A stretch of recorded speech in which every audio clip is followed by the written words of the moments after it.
Blog do Alberto Barros, no Alvo da Notícia, com o presidente da CDL, João dos Plásticos, vai falar sobre essa reunião que houve aqui, uma videoconferência com o promotor, doutor Carlos, com a presença do prefeito Najib e vários empresários. O que ficou decidido com relação ao comércio local, João? Olha, veja só, nós tivemos uma videoconferência com o doutor Carlos, promotor de justiça, onde teve a presença do prefeito Najib, presidente da Associação Comercial Andrés e a classe empresarial presente. Como a gente tem conhecimento da lei, tem um decreto federal e tem um decreto estadual e tem um decreto municipal. Não adianta nós ir medir força com o poder federal e o poder estadual e o poder municipal. Nós vamos aguardar mais um pouco. O decreto do governo do estado vence no dia 5.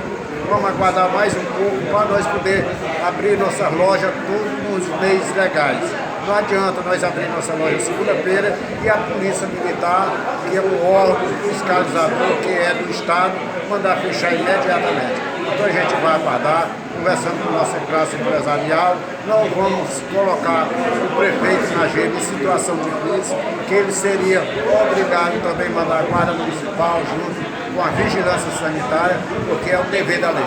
A gente não pode desobedecer.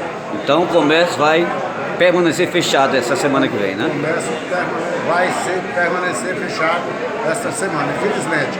É com a dor no coração que nós vivemos o comércio. O empresário é acostumado a comprar e vender.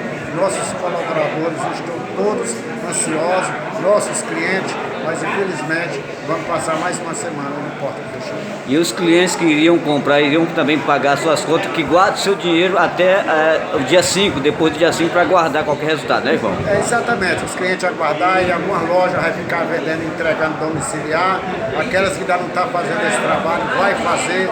Nós mesmo lá do comercial São João, vamos caçar uma forma de adequar e atender nossos clientes via domiciliar. Muito obrigado, João dos Plásticos, Jair Ribeiro, para o blog do Alberto Barros, no Alvo da Notícia.